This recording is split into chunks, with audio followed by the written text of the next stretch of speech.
બનાસકાંઠાના વાવના દીપાસર ગામે મોટું કોલ સેન્ટર પકડાયું છે. ભુજ રેન્જની ટીમે રેડ પાડી અને આ કોલ સેન્ટરને પકડી પાડ્યું છે. વિદેશના લોકોને લોન આપવાનું કહીને અહીં છેતરપિંડી કરવામાં આવી હતી. આ ટીમે 16 જેટલા લોકોની અટકાયત કરી છે. ભુજ રેન્જની ટીમ રિમાન્ડ માટે આ 16 લોકોને ડીસા કોર્ટમાં રજૂ કરશે. ભાડાના મકાનમાં આ લોકો કોલ સેન્ટર ચલાવતા હતા અને દેશ વિદેશના લોકો સાથે ફ્રોડ કરતા હતા. પોલીસે મુદ્દામાલ સાથે આરોપીઓની અટકાયત કરી છે.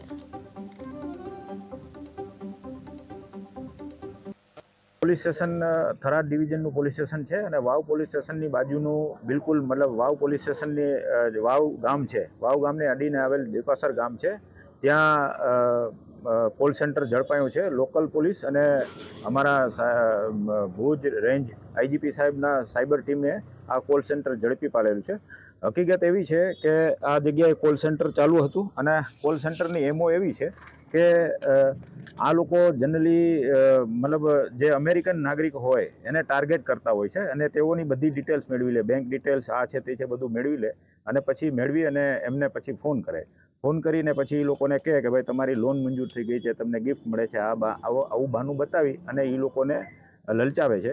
લલચાવે એટલે એ લોકો મતલબ આની જાળમાં ફસાઈ જાય એટલે ત્યાંથી એ લોકો રૂપિયા પેમેન્ટ કરે અને એ રૂપિયા મતલબ કોઈ કાર્ડ દ્વારા એમને આમને મળી જાય છે.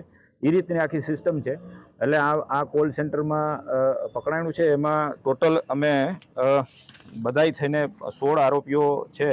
એમાં 15 આરોપીઓને અમે 16 આરોપીને પકડી લીધેલા છે. 16 આરોપીઓને પકડેલ છે અને એક આરોપી અમારો પકડવાનો બાકી છે.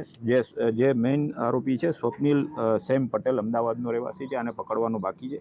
આ બધા આરોપીઓ જે છે એ જે આપણે 7 સિસ્ટર કહેવાય કે જે આપણા પૂર્વના રાજ્યો છે, મિઝોરમ, મણિપુર, હિમાચલ પ્રદેશ, આ બાજુના રહેવાસી છે અને આ બધા લોકો અહીંયા ભાડેથી મકાન રાખી અને